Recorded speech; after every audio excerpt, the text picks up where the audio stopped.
누가복음 2장 21에서 40절 말씀입니다. 할례할 8일이 되매 그 이름을 예수라 하니 곧 잉태하기 전에 천사가 일걸음 바로라.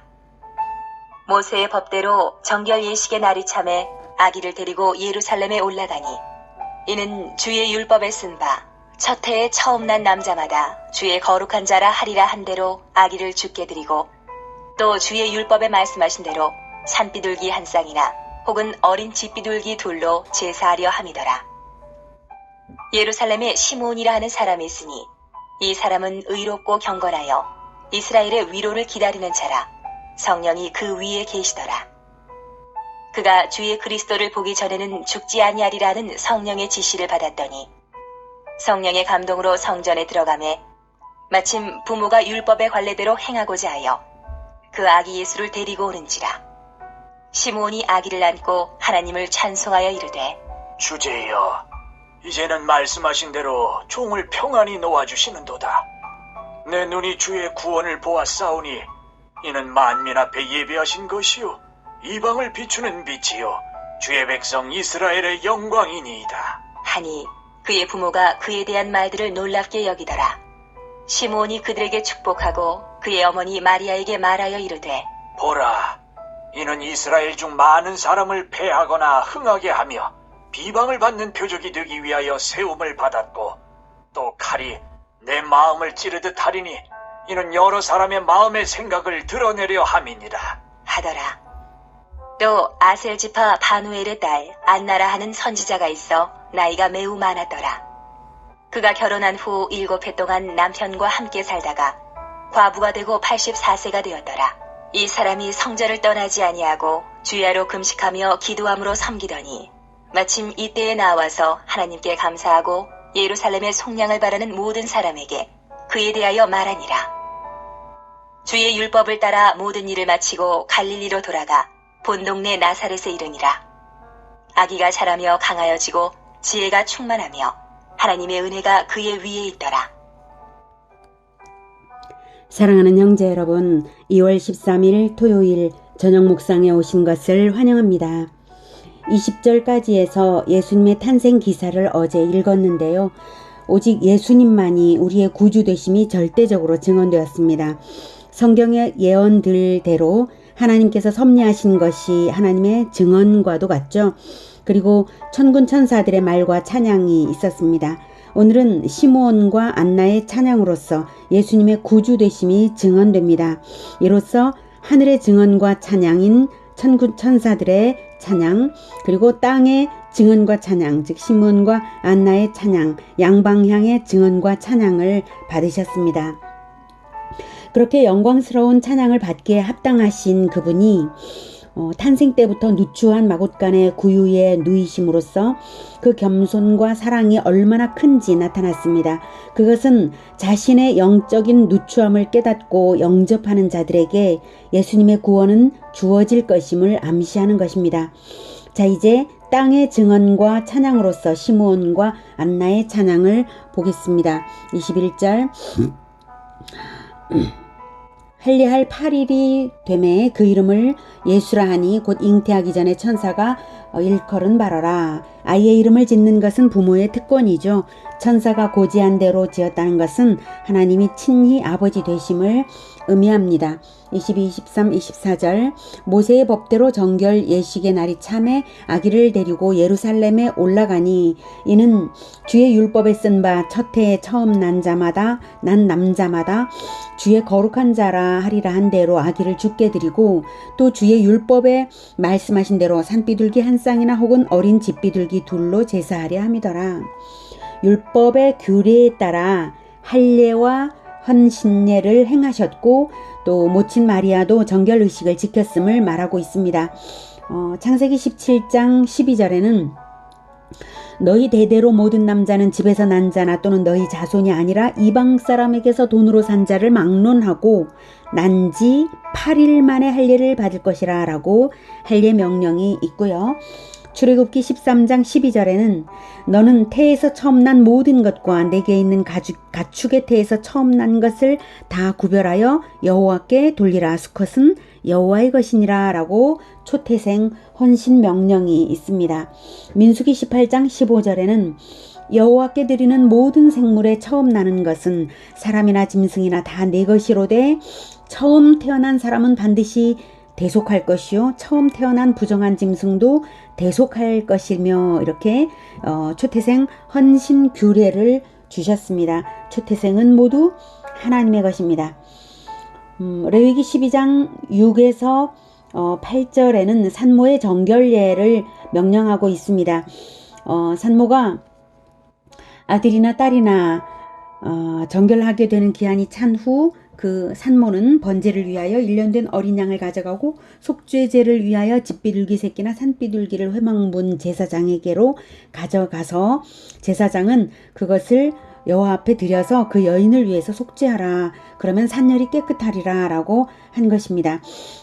그런데 그 여인이 어린 양을 바치기에 힘이 미치지 못하면 산비둘기 2마리나 집비둘기 새끼 2마리를 가져다가 하나는 번제물로 하나는 속죄제물로 삼으라. 이렇게 하였습니다. 그래서 이 산모의 정결례대로 마리아가 산비둘기 한 쌍이나 혹은 어린 집비둘기 둘로 제사하려고 갔다는 점을 보면 요셉과 마리아 부부가 매우 가난했음을 알 수 있습니다. 그렇게 예루살렘 성전에 갔을 때에 하나님께서 예비하신 한 선지자를 만납니다. 25절부터 예루살렘에 시므온이라 하는 사람이 있으니 이 사람은 의롭고 경건하여 이스라엘의 위로를 기다리는 자라. 성령이 그 위에 계시더라. 이스라엘의 위로를 기다렸다라고 하는 것은 그리스도를 기다렸다는 것입니다. 아물랬던 시대에 자주 사용했던 표현입니다. 성령이 그 위에 계시더라. 시므온은 계속적인 성령의 임재 속에 살았던 사람이고요. 그가 주의 그리스도를 보기 전에는 죽지 아니하리라. 주의 그리스도를 보기 전에는 여기에서 주는 여호와라는 말을 사용하기를 꺼려했던 유대인들이 여호와 대신에 사용했던 하나님의 대명사입니다. 그래서 하나님의 그리스도를 보기 전에는 이런 뜻이고요. 이러한 지시를 받았더니 이것은 하나님과 대화를 통해 응답을 받았다는 표현입니다. 즉 시므온은 메시아를 간절히 갈망하며 기도했고 하나님이 알려주신 것이 바로 주의 그리스도를 보기 전에는 죽지 아니하리라 라는 응답이었던 것이죠. 그만큼 시므온은 그리스도를 간절히 기다린 사람입니다. 그래서 성령의 감동으로 성전에 들어갔을 때에 아기 예수를 보고 단박에 성령으로 알아보고 아기를 안고 찬송한 것입니다. 29절 주제여 이제는 말씀하신 대로 종을 평안히 놓아주시는도다. 메시아가 오실 것이라는 언약 성취 외에는 시므온이 다른 아무것도 소망이 아니었음을 알 수가 있습니다. 오직 메시아가 올 것만을 기다린 것이죠. 그래서 이제 평안히 이제 죽을 수 있도록 해주시는군요. 이런 뜻입니다.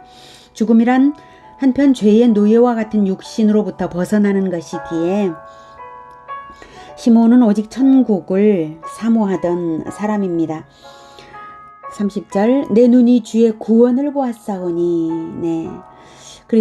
아기 그리스도를 보았으니까요. 구원을 보았사오니 이는 만민 앞에 예비하신 것이요. 예, 시몬은 이스라엘의 구원이라고 말하지 않고 있습니다. 만민 앞에 예비하신 것이요. 이방을 비추는 빛이요. 주의 백성 이스라엘의 영광이니이다 하니 그의 부모가 그에 대한 말들을 놀랍게 여기더라. 예수 그리스도의 구원 사역이 유대인만 아니라 모든 민족을 위한 것이며 정치적 메시아가 아니라 죄로부터의 구주로 바른 메시아관을 시몬은 말하고 있습니다. 요셉과 마리아는 천사 가브리엘과 목자들의 이야기를 들어서 알고 있었지만 시몬의 예언은 그 내용이 인류 전체를 향한 광대한 축복인 점에서 더욱 놀라운 것이었습니다. 34절 시몬이 그들에게 축복하고 그의 어머니 마리아에게 말하여 이르되 보라 이는 이스라엘 중 많은 사람을 패하거나 흥하게 하며 비방을 받는 표적이 되기 위하여 세움을 받았고, 많은 사람을 패하거나 흥하게 하며, 이것은 이사야 8장 14절과 이사야 28장 16절을 반영한 예언입니다. 그리스도를 미워하는 자들에게는 거치는 돌과 걸리는 반석이 되고 그리스도를 믿는 자들에게는 구원의 주가 될 것이라는 말입니다. 이사야 8장 14절 그가 성소가 되시리라. 그러나 이스라엘의 두 집에는 걸림돌과 걸려 넘어지는 반석이 되실 것이며 예루살렘 주민에게는 함정과 올무가 되시리니. 자, 그리스도가 바로 성소가 되신다는 것입니다. 성소가 하나님을 만나는 장소죠. 그리스도를 통해서만 하나님을 만난다는 것이고요. 이스라엘의 두 집은 바로 북왕국 이스라엘과 남왕국 유다입니다. 이스라엘과 유다 둘 다 하나님을 배신했기 때문에 그들은 걸림돌과 걸려 넘어지는 반석이 된다는 것입니다. 그리스도를 믿지 못하게 된다는 것이죠. 예루살렘 주민에게도 마찬가지 그렇게 된다는 예언입니다. 이사야 28장 16절 그러므로 주 여호와께서 이같이 이르시되 보라 내가 한 돌을 시온에 두어 기초를 삼았노니 곧 시험한 돌이요 귀하고 견고한 기초돌이라 그것을 믿는 이는 다급하게 되지 아니하리로다 라고 한 돌 바로 그리스도를 말하는 것입니다. 한 돌을 시온에 두어 기초를 삼아서 성전을 이룬다 라는 의미죠. 그런데 그것을 믿는 사람들은 다급하게 되지 아니하지만 결국 믿지 않는 사람들은 다급하게 된다, 즉 넘어진다, 걸려 넘어진다 이 뜻입니다. 그래서 많은 사람을 패하거나 흥하게 한다는 말씀은 예수 그리스도를 통해서 믿는 사람에게는 구원이 되지만 믿지 않는 사람들은 멸망한다는 뜻입니다. 비방을 받는 표적이 되기 위하여 세움을 받았고, 이것은 예수님의 가르침을 비방하는 자들에게는 심판이 내려질 것입니다. 예수님은 구원과 심판을 최종적으로 동시에 완성하실 분이시기에 초림 때는 비방을 받는 표적이 되시는 것입니다. 구원과 심판을 완성하시기 위해서는 분명한 가름을 해야 하기 때문에 예수님을 믿지 않는 자들이 예수님을 비방하게 될 것입니다. 35절 칼이 내 마음을 마리아의 마음을 찌르듯 하리니. 이것은 예수의 십자가 죽음이 마리아에게는 얼마나 큰 고통이 될지를 암시한 것입니다. 이는 여러 사람의 마음의 생각을 드러내려 함이니라. 십자가의 죽음으로 인하여 사람의 마음이 밝히 드러나서 의인과 악인의 분리가 이루어지고 구원과 심판이 각각 임하게 될 것을 보여주는 말입니다. 마리아의 마음을 찌르듯 할 정도로 그 고통스러운 그 십자가의 죽음, 그 십자가의 죽음이 그렇게 고통스럽고 그렇게도 사람들에게 조롱거리가 되어서 그럼으로써 바로 여러 사람의 마음의 생각이 드러나서 최종적으로 구원을 받거나 또는 심판을 받거나 분명한 갈림길이 되는, 그래서 의인과 악인의 분리가 이루어진다는 것을 말하는 것이죠. 구원과 심판이 각각 의인과 악인에게 임하게 될 것을 보여주는 것입니다. 그리스도의 십자가를 믿고 따르는 자들에게는 십자가야말로 구원의 능력인데 십자가를 거부하는 자들에게는 걸리는 것이 됩니다. 십자가의 고난을 통한 구원이기에 의인과 악인의 선명한 분리가 일어나는 것입니다. 하나님의 아들이 십자가에 못 박혔으므로 하나님의 아들 편에 들어오지 않는 자들은 하나님의 아들을 죽인 자 편에 있는 것이며, 이 선명한 분리를 위해서 칼이 마음을 찌르듯 하는 고통까지도 있을 수밖에 없는 것입니다. 36절 이렇게 아셀지파 바누엘의 딸 안나에게서도 다시 증거를 받게 되는 것인데요. 38절에 예루살렘에 안나가 그리스도를 만나고 예루살렘의 속량을 바라는 모든 사람에게 그에 대하여, 즉 아기 예수에 대하여 말했다는 것입니다. 예루살렘의 속량을 바라는 모든 사람에게 이스라엘의 속량입니다. 예루살렘은 성도니까 이스라엘의 속량, 즉 메시아를 정치적 목적이 아닌 죄로부터의 구원 신앙으로 대망하던 사람들이 있었습니다. 메시아를 기다렸지만, 이스라엘 사람들은 메시아를 기다렸지만 어떤 사람들은 속량을 바라고 기다렸고요. 어떤 사람들은 로마에 대항하여 독립하기 위하여 기다렸습니다. 정치적 메시아가 되어서 우리를 잘 살게 해주기를 바라는 마음으로 기다린 사람들도 많이 있습니다. 그런데 안나는 올바른 신앙을 가진 것이죠. 예루살렘의 속량을 바라고 있었고, 그래서 예루살렘의 속량을 바라는 모든 사람들이 안나가 알고 있는 사람들이고, 그들에게 바로 아기 예수에 대하여 계속해서 증거했다는 것입니다. 모든이라는 말이 바로 계속적으로 안나가 증거했다는 것을 알 수 있습니다. 이렇게 예수 그리스도는 아기 때부터 그리스도 되신 사실이 알려졌습니다. 39절, 주의 율법을 따라 모든 일을 마치고, 예수님의 부모가 모든 일을 마치고 갈릴리로 돌아가 본 동네 나사렛에 이르니라. 마치고 갈릴리로 돌아갔다라고 했는데요. 나사렛으로 돌아가기까지는 마태복음 2장 1절에서 21절에 나타나는 동방박사들의 방문이나 애굽으로의 도피, 헤롯의 유아 학살 사건, 애굽에서의 귀향 사건 등이 누가복음에는 싹 기록이 생략되었는데요. 그것은 누가의 누가복음 기록 의도가 이방인을 위한 것이기에 유대적 배경과 관련된 것들은 굳이 이방인들에게는 기록할 필요가 없어서 생략한 것으로 봅니다. 40절, 아기가 자라며 강하여지고 지혜가 충만하며 하나님의 은혜가 그의 위에 있더라. 예수 그리스도는 성장 과정에 난관이 있었지만 육신적, 정신적으로 조화롭고 흠없이 건강하게 성장했으며 성장 과정에 늘 하나님의 은혜로 보호되었음을 알 수 있습니다. 이스라엘의 구원을 사모하여 기다리던 시므온과 안나를 통한 증언을 볼 때에 우리는 하나님의 언약이란 천국 공동체에 대한 위로를 기다림의 태도로 지속적으로 믿음을 품어서 믿음을 품게 하시는 것, 그것이 바로 하나님의 언약이다 라는 것을 알 수가 있습니다. 다시요, 하나님의 언약이라는 것은 믿음을 품게 하는 것이 바로 하나님의 언약입니다. 언약이니까 믿어야죠. 근데 그것이 잠깐 믿고 마는 것이 아니라 지속적으로 믿음을 품게 하는 것이 언약인데, 어떤 믿음인가 하면, 무엇에 대한 믿음인가 하면 천국 공동체에 대한 위로를 기다리는 믿음입니다. 천국 공동체에 대한 위로를 기다리는 믿음입니다. 시므온도 그것을 기다렸고 안나도 바로 그것을 기다렸습니다. 그래서 드디어 그리스도를 만나고 또 기뻐했던 것입니다.